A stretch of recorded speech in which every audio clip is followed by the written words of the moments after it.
Welcome, Pio fans, to another edition of the SHU Sports Report. Today we have everything from football to women's ice hockey. So first, we'll get you all caught up on a big weekend in women's rugby. I'm Anthony Saccone. And I'm Ryan Touhey. Well, Anthony, women's rugby hosted Colby Sawyer College over the weekend for their annual heart-to-heart game.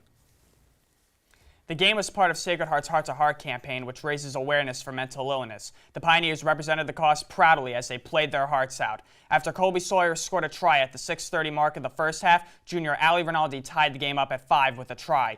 Junior Kaylee Hale would follow that up with a conversion, putting the Pios up 7-5.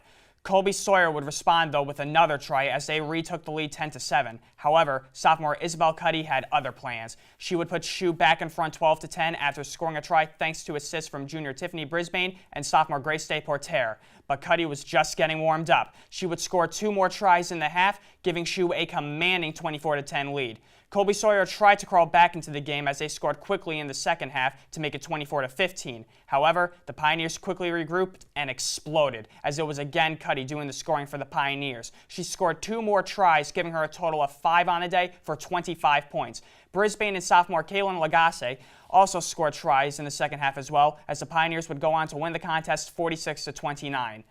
The team has this week off from competition, but will return to action next Saturday for their final home contest of the season. That will be against University of New England up at Park Avenue Field at 1 p.m. Anthony, a lot of Sacred Heart sports have entered conference play and are proving to be tough contenders. That's right, Ryan, and one of those teams is on an absolute tear in Northeast Conference play. That's right, Anthony. Women's basketball started off strong in conference play, and since we were last on, they were 4-0 in NEC play. The women's basketball team looked to stay undefeated in conference play, but over the past 2 weeks suffered their first losses. They are now 6-2 in NEC play. They played 4 teams over the past 2 weeks, going 2-2 in that stretch. The Pioneers defeated St. Francis Brooklyn and Wagner, with the 2 losses coming against St. Francis U and Robert Morris. A major reason the Pios were able to win those first 2 games was due to the sensational play of grad student Catherine Haynes, who entered herself into the history books. In the team's victory over St. Francis Brooklyn, Haynes became the first player in program history to record a triple-double. She tallied 25 points, 15 rebounds, and a career-high 11 blocks, as she helped to propel the Pios to a hard-earned 68-66 win over the Terriers. 2 days later against Wagner, Haynes entered the game with another chance to make history, becoming just the 20th player in program history to score 1,000 career points and the 13th at the Division I level. Haynes was up to the challenge and scored 19 points on the day, netting her 1,000th point on a layup in the fourth quarter, as Sacred Heart defeated the Seahawks 72-64. Due to these performances and achievements, she earned NEC Player of the Week honors for the 2 consecutive weeks. And the women's basketball team looks to get back on track this weekend as they welcome St. Francis Brooklyn to the Pitt Center on Saturday afternoon for a 1 p.m. showdown. And we'll keep it on the court as the men's team has had similar success in their NEC slate. All right, you are, Ryan. The 5th-ranked Providence Friars came into town for a Saturday night showdown on October 20th. Providence struck early as they scored on their first shot of the game at the 4:07 mark of the first period. They'd add another goal 7 minutes later to make it 2-0. However, Sacred Heart hung tough and kept up with the Friars. Eventually, the Pioneers broke through in the second period as redshirt junior Jason Cotton scored a power play goal to cut the lead in half. The score stayed that way into the third period. The Pioneer defense was sensational, preventing Providence from scoring again. However, time was running out in regulation, and the Pioneers were still trailing by 1. But with 2:46 remaining, junior forward Austin McLemurray scored the tying goal for the Pioneers. The game ended up going into a 5-minute overtime where neither team could score the game-winning goal. Thus, the result was a 2-2 tie.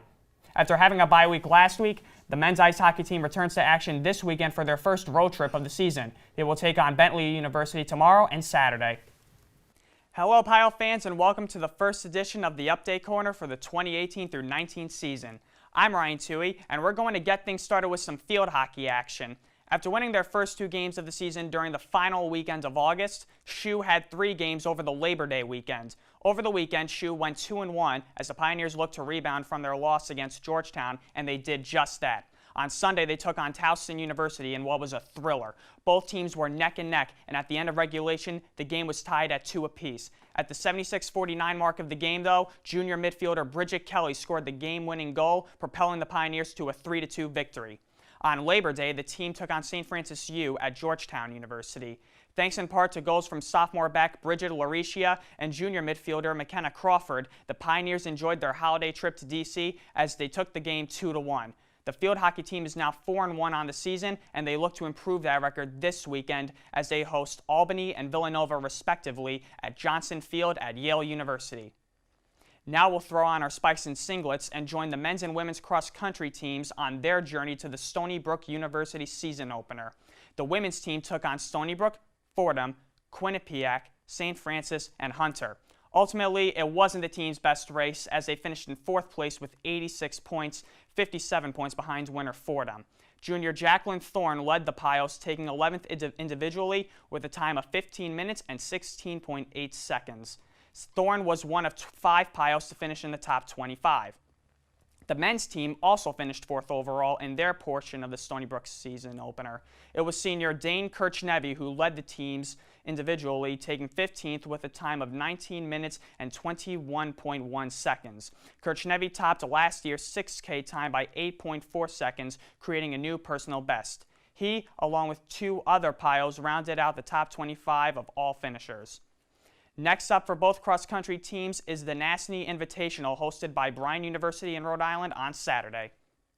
And we'll wrap things up with the men's golf team as they opened up their fall slate in Verona, New York for the Turning Stone Tiger Intercollegiate.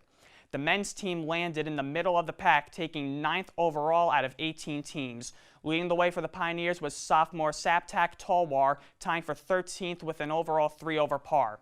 Sacred Heart had 3 Pios, including Talwar, in the top half of the 100 individuals. Men's golf hits the road to Simsbury, Connecticut for the Ryan T. Lee Collegiate with the first round starting tomorrow. And that's all the time we have for the first update corner of the 18 through 19 season. I'm Ryan Touhey. After the commercial break, we have more Sacred Heart sports action coming your way. Welcome to this week's Update Corner. I'm Ryan Touhey. We have a lot of ground to cover this week, so let's lace up our shoes and start off with the cross-country teams as both the men's and women's teams competed in the Ted Owen Invitational in New Britain, Connecticut this past Saturday. The men's team finished in 5th place out of 7 teams. However, 3 Pios finished in the top 30 overall. Senior captain Dane Kirchnevi came in at 11th at 27 minutes and 48.8 seconds. Sophomore Motiz Chalet came in 15th place at 28 minutes and 11.3 seconds, and sophomore Chris Gillis came in 29th with a personal best time of 28 minutes and 43 seconds. The women's team, on the other hand, came out on top, winning their race with 41 points, 7 points ahead of second place Central Connecticut. The team had 4 runners finish in the top 10.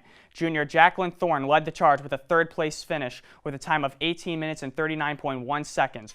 Right behind her was teammate and junior Olivia Wise, coming in a second behind Thorne at 18 minutes and 40 seconds. Senior captain Emma Carey came in 9th place with a time of 19 minutes and 3.7 seconds, and freshman Galen Catman came right behind Carey at 19 minutes and 8.1 seconds for a 10th place finish. The cross-country teams have this weekend off from running races, but will return to action on Saturday, October 6th, when they race at the New England Cross Country Championships at Franklin Park in Boston.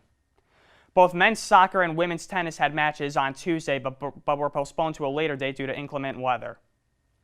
Now we'll move on to women's rugby as they hosted Castleton at Park Avenue Field this past Saturday. It was all Sacred Heart right from the get-go. 4 players had multiple tries on the afternoon. Sophomore Isabel Cuddy and junior Tiffany Brisbane both had 3 tries for 15 points, while sophomores Tessa Bucky and Ariana Hayonis had 2 tries for 10 points. In addition to that, junior Kaylee Hale went 5 for 6 on conversions.